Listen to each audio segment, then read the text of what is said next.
Hi, everybody. Jennifer here. Here in Texas. It's been very rainy this summer, which is unusual, kind of on the cool side.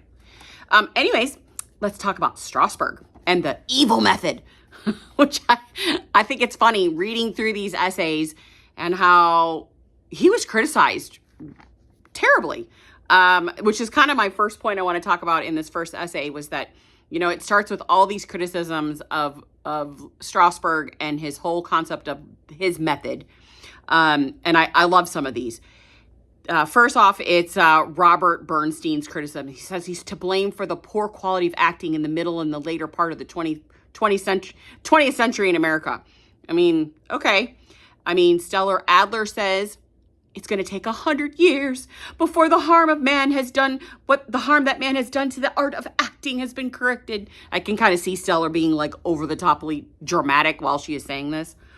And the next one, though, from, I guess it's Harrop and Hornby, they say they have to unshackle American actors from the so-called vicious imprisonment of the method acting.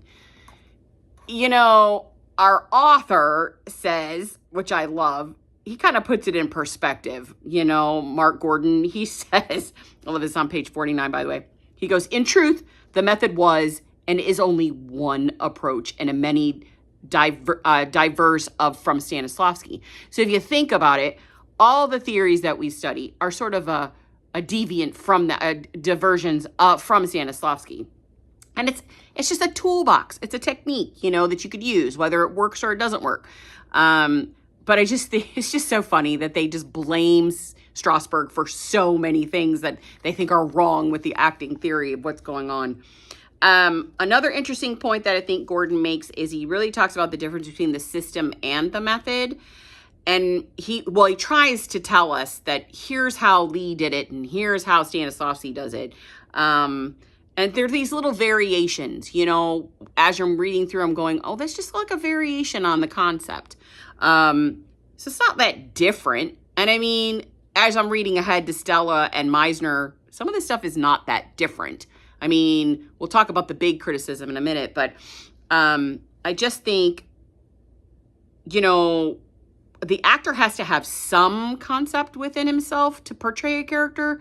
You can't go from a blank slate. You have to somehow have some personal reflection of your life in some way. I said it's just a good starting point for finding a character's truth. All right, so let's talk about the big debate, the affected memory. I have said, I don't know if I said before, but, I was taught this method in college from a professor of mine. He studied the method pretty strictly when he was growing up. And so, I was asked on stage to remember a time that'll bring about the saddest time in your life and use that memory to every single time to tap into it and bring that emotion forward. And, at the time I was 18.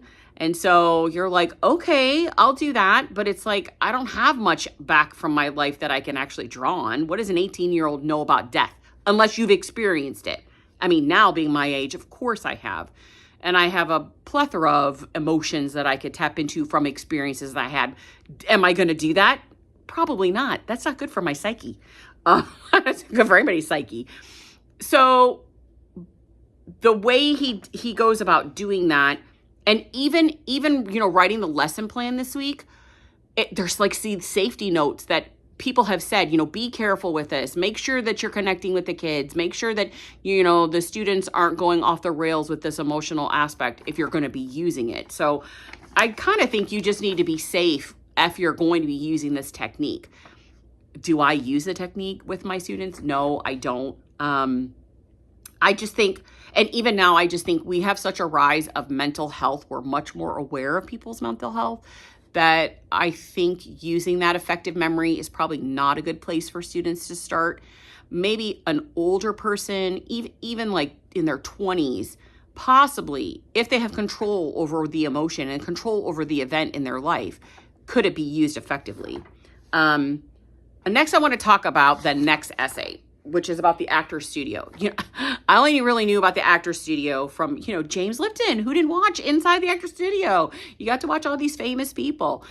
I didn't really know I knew that it was tied to the school, and I knew that it was just graduate students that were allowed in.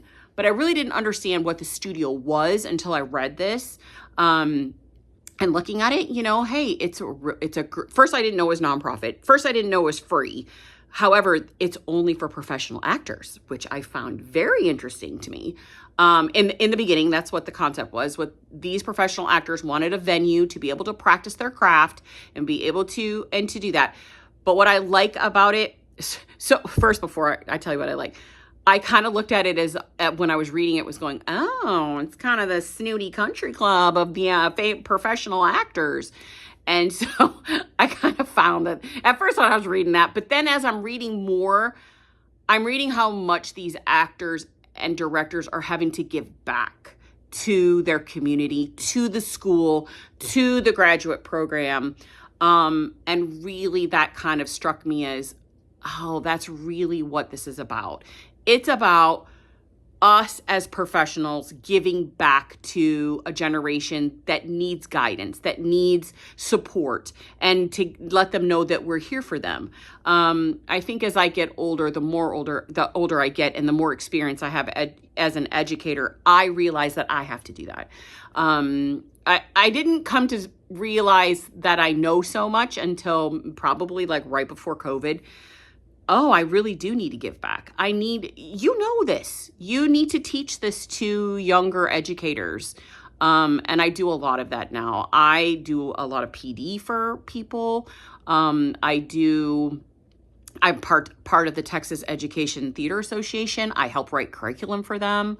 I do workshops for them, and I do it all out of my heart. I don't ask for payment. It is something that I know that I want to do. I want to give back to young educators who need guidance, who need help. And I think that's kind of what it's all about. And that's the aspect that I really took away from the Actor Studio. I'd like to read more about it and find, a little bit more of the ins and outs of what the studio does more. This was kind of a short essay, so I know I'm kind of a little bit of a nerd in that way. I'd like to find out different things. So when I see stuff, I'm like, ooh, I'm going to buy this book and find out about that or read this article.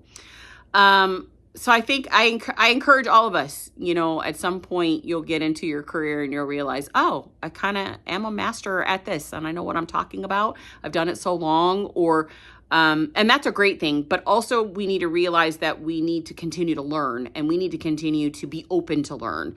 And I think that's a thing that both of these essays talk about, is that as people, we need to become forever learners. And I think it's important for us as to feed our soul, feed our creativity. I know that these classes have been amazing for me to learn about and become a student again. I just love it.